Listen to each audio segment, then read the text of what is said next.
It's scary.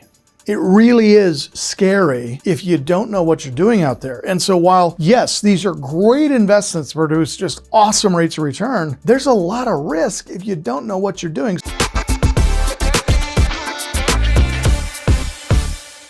We got to understand that we use mortgage notes to passively and massively increase our income.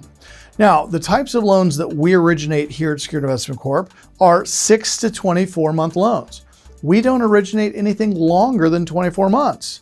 I don't want to be stuck in something long term. Now, a big mistake that people make when they originate paper is they don't put any balloon payments in the term. So they'll write a 30-year mortgage with no balloon. I bought a loan from a guy that was 84 years old. And the reason he was selling is he made the mistake of writing a 30-year loan. He sold his primary residence back when he was 78.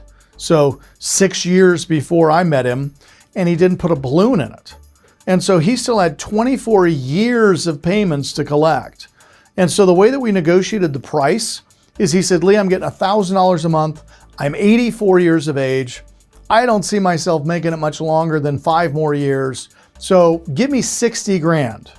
Now, the remaining payoff of the loan was like 180,000.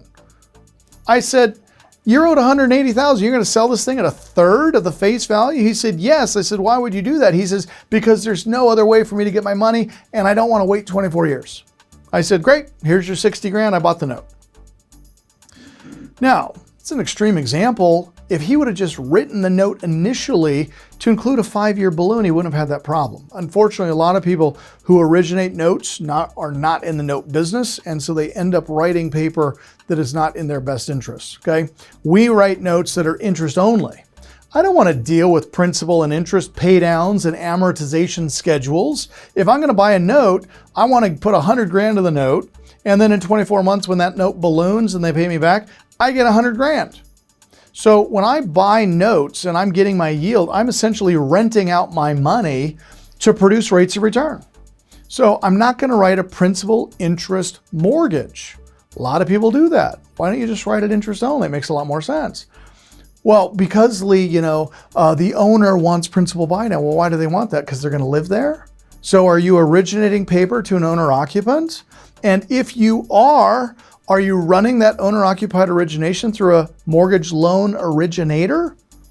A lot of people don't know that if you are not an MLO and you originate more than 4 loans annually to an owner-occupant, you are practicing mortgage licensure without a license. You can get in big trouble for that. And a lot of the paper that I see out there on the secondary markets is loans that have been originated by sellers who did it wrong.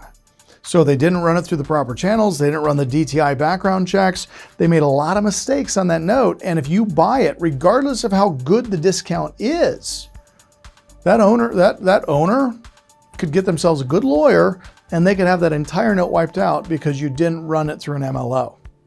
It is just overwhelming the amount of things you can encounter when you're out there in the secondary market buying some of this paper. And don't be persuaded by crazy promises of massive yield, okay? Do your due diligence. Make sure that you're in a good space. Interest only, non-owner occupied, and I stick to residential, okay? Now, whether it's option A or it's option B, I can tell you guys this as a fact. If it is a 5-unit apartment building, not interested, not touching it. I want 4 units or less. Triplex, duplex, single family. These are the only types of assets that I am going to take as collateral. Because if you buy a note, your ultimate end strategy is to own that asset. So you have to ask yourself the question, do I want to own that property? Because if that borrower defaults and you have to take that property back, it's yours. And I've seen people that have lent money on industrial properties, manufacturing facilities without knowing exactly what they were manufacturing. They didn't get a phase 1, phase 2 environmental to determine whether or not the soil against that property was any good. It's scary. It really is scary if you don't know what you're doing out there. And so while, yes, these are great investments to produce just awesome rates of return, there's a lot of risk if you don't know what you're doing. So make sure, you guys, that you do your due diligence on these, call my office. We'll happily help you. If you got a note that you're considering buying, please call my office. Let us look at it. I can at least give you some questions that you can ask. I don't want you guys losing money on a bad deal. This is such a fun and exciting strategy that when you do it the right way, man, it's rewarding and it pays on time every time. These can be purchase loans, these can be refinance loans, these can be newly originated loans that have been fully underwritten, fully vetted, and fully pre-funded, which is what we do.